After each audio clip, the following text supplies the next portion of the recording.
Tré eru langlífustu lífverur jarðarinnar. Til eru broddfurur sem hafa náð meira en 5.000 ára aldri og ætlað er að rauðgrenitré eitt í Svíþjóð og einstaka græður nöturaspar í Klettafjöllum séu alltaf 10.000 ára gamlar. Grenið og öspin hafa endurnýjað sig með sveiggræðslu eða rótarskotum í aldanna rás, en erfðafræðilega er einstaklingurinn sá sami og í öndverðu. Stærsta blæjaspargræðan á Íslandi er í Stöðvarfirði og nær yfir 40 hektara landsvæði. Allt er það sami einstaklingurinn. Ösp þessi er hægvaxta og skriðul. Ætla má að það hafi tekið hana þúsundir ára að ná þessari útbreiðslu, enda breiðist hún eingöngu út með rótarskotum. Hugsanlegt er að fræ hafi fokið hingað frá Evrópu það leyti sem tunga ísaldarjökulsins var að hörfa úr Stöðvarfirði fyrir 10.000 árum. Land hefur þá verið ógróið og fræið gat fundið sér stað til að spíra. Ísaldaröspin í Stöðvarfirði gat lifað við það loftslag sem hér hefur ríkt, þrátt fyrir nokkrar sveiflur. Eina samkeppnin við hana var birkikjarr, sem á Austfjörðum er líka lágvaxið. Ösp sem líkist þessari er hins vegar ekki lengur að finna á upprunasvæðum hennar, sunnan við þau mörk sem ísaldarjökulli náði að í Evrópu. Þar óx og vex enn skógur hávaxinna trjátegunda sem einungis hávaxnar aspir gátu staðist samkeppni við. Tré hafa nokkurt þol gegn loftslagsbreytingum.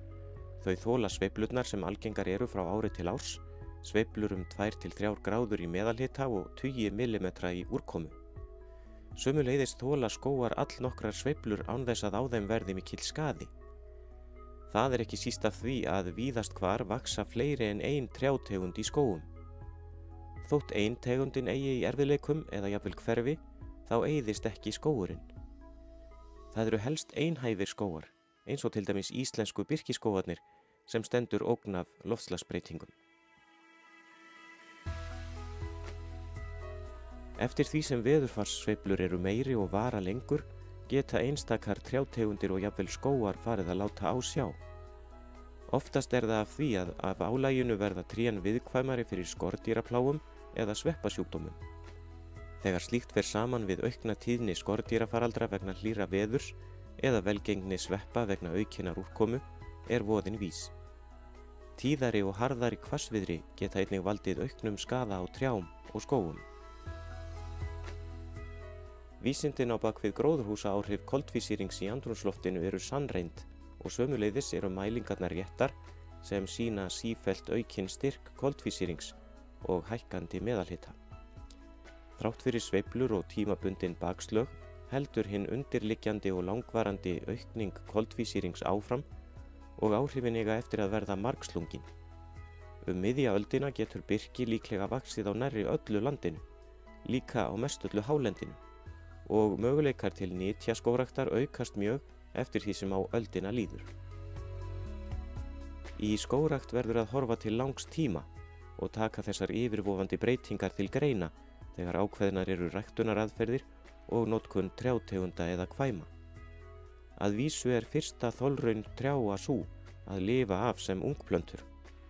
Það er því ávallt svo að tré þurfa að vera aðlöguð ríkjandi aðstæðum eins og þær eru við gróðursetningu. Ýmislegt er þó hægt að gera til að búa skógrækt undir þær loftslagsbreytingar sem eru að verða. Það fyrsta er að byggja upp góða þekkingu á aðlögun og líklegum viðbrögðum helstu trjátegunda við loftslagsbreytingum. Veruleg þekking hefur þegar fengist birki, lerki, sitkagreni, alaskaösp og stafafuru. Þar þekkjum við ýmsa styrkleika og veikleika sem gefa til kynna hver viðbrögðin eru líkleg til að verða eftir því hvernig loftslag breytist. Áfram þarf svo að viðhalda, efla og uppfæra þekkinguna sem þýðir að fólk þarf að mennta sig á þessum sviðum og það verður að vera hægt að bjóða því menntaða fólki vinnu. Í öðru lagi þarf að tryggja framboð af fjölgunarefni, að við eigum til taks nóg af fræi og græðlingum af þeim erfðafræðilegu gæðum sem duga. Það verður best gert með virkum kynbótum hérlendis, en jafnframt með samböndum við önnur lönd. Samstarf er á milli Norðurlandana á þessu sviði og sambönd eru við önnur Evrópulönd og til Kanada og Bandaríkjanna. Fylgjast þarf með vexti og þrifum í eldri tilraunum og leggja út nýjar erfðafræðilegar tilraunir eftir því sem tilefni er til.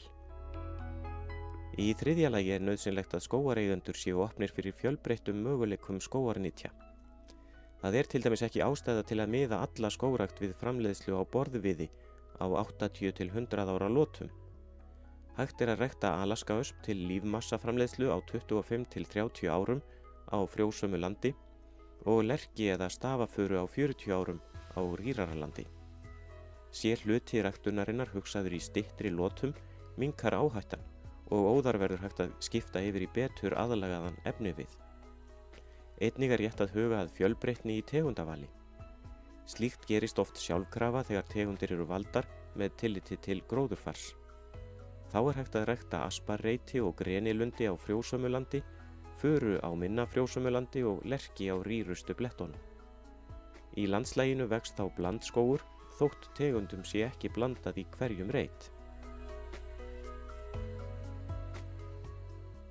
Margt fleira mætti nefna, en hér verður eitt atriði látið duga. Huga ætti að því að rækta skóg í meiri hæð yfir sjávarmáli en hingað til hefur tíðkast. Á birki herja oft skordýrafaraldrar og rússalerki vill helst hafa nokkuð stöðugan kulda að vetrarlagi. Þessi atriði horfa að öllum líkindum til verri vegar eftir því sem hlýnar. Slíkt þýðir þó ekki að þessar tegundir hafi ekki áfram hlutverki að gegna í skógrækt, því full ástæða er til að auka skógrækt í 300 til 500 metra hæð. Þar gæti birkið fundið frið fyrir fiðrildalirfum og lerkið nægilega kalda vetur, auk þess sem mikið er af rýru og rofnu landi sem þarf á skógi að halda. Á láglendi ætti helst að rækta gjöfular tegundir eins og Alaskaösp, sitkagreni, stafafuru og lerkiblendingin hrim. Á alþjóðadegi skóga 21. mars er það von okkar hjá Skógrækt ríkisins að fólk hugsi hlýlega til skóganna og hvað þeir gefa okkur í formi andlegra og veraldlegra gæða. Á tímum hraðfara breytinga er ekki sjálfgefið að þeir standist allir álagið. Nauðsynlegt er að vinna að vernd, eflingu og sjálfbæri nýtingu þeirra, svo þeir megi til frambúðar verða okkur til gagns og yndis.